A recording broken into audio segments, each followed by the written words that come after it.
Hindari kerumunan massa, salah satu pemutus penyebaran virus corona. Kami akan membahasnya bersama Sekretaris Komisi Fatwa MUI Asrorun Niam Soleh dan pakar teknologi kesehatan Dr. Adiatma Gunawan. Assalamualaikum, selamat sore Pak Asrorun dan juga Dr. Adiatma. Selamat sore, Assalamualaikum.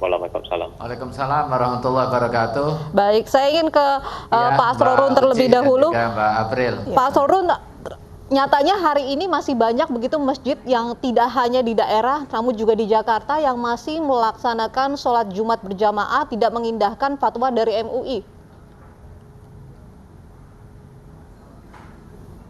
Ya, sekarang permasalahannya bukan ada atau tidak adanya sholat Jumat, tetapi bagaimana kita memiliki komitmen bersama untuk mencegah peredaran COVID-19 ini secara meluas.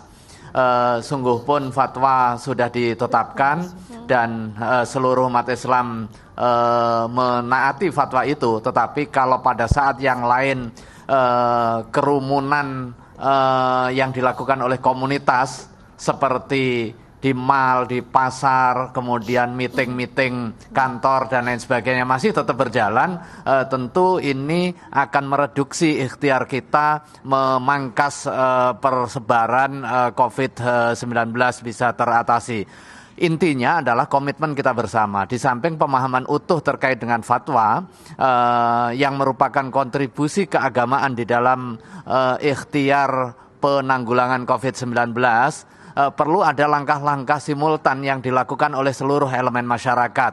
Pemerintah secara proaktif mengidentifikasi, kemudian melakukan langkah-langkah pencegahan, termasuk juga membangun peta sebaran yang kemudian bisa dijadikan pedoman bagi masyarakat.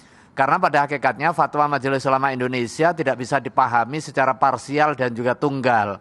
Ada kondisionalitas, kondisi person dan juga kondisi kawasan. Saya kira ini yang harus juga dipahami secara utuh dan juga dilaksanakan secara komprehensif seluruh elemen, tidak hanya elemen untuk kepentingan kegiatan keagamaan, tetapi juga kegiatan-kegiatan non-keagamaan. Ada party, ada kegiatan di mall, ada kegiatan meeting di kantor dan lain sebagainya. Semua harus dimitigasi, dicegah dan diminimalkan semata untuk kepentingan perlindungan masyarakat secara umum. Baik, Mas Asrorun, perlukah ada tindakan pengawasan dan tindakan penegasan begitu agar tidak terjadi adanya berkumpul banyak orang karena memang situasinya masih seperti ini?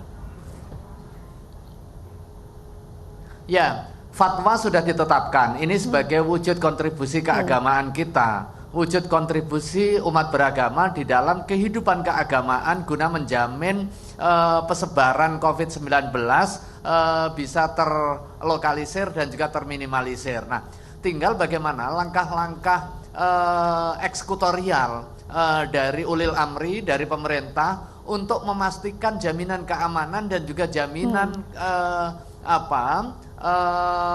komitmen publik mentaati seluruh protokol guna meredusir dan juga mengurangi persebaran itu. Saya kira kita nggak bisa hanya concern kepada satu titik semata, sementara kita berkonsentrasi secara bersama-sama menutup satu pintu, sementara pintu-pintu yang lain masih terus terbuka. Baik, saya ingin ke Dr. Adiatma.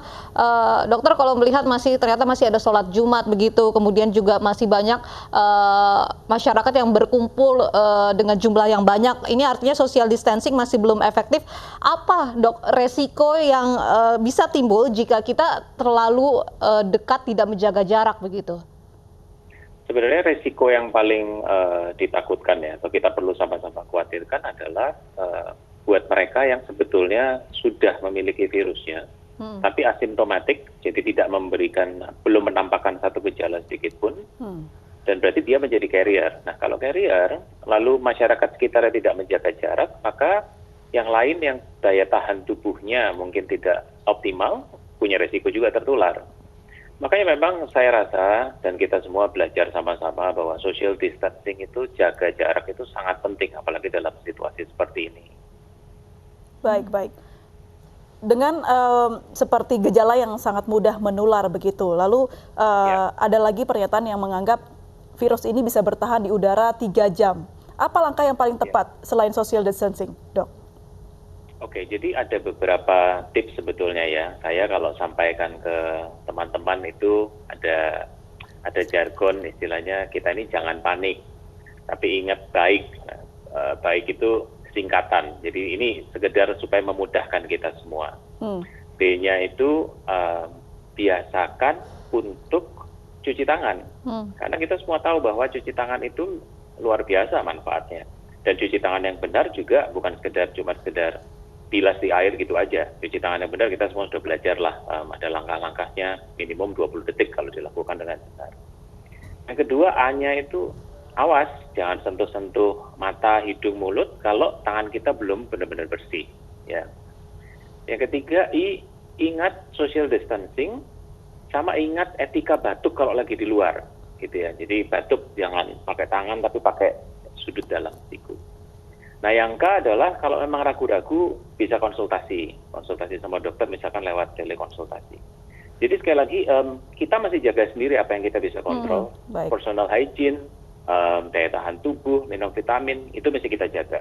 Baik, Dok, tapi apakah benar pernyataan yang memang virus ini bisa bertahan di udara selama 3 jam? Itu semua sedang dalam sedang dalam penelitian. Jadi memang referensinya sangat banyak sekali.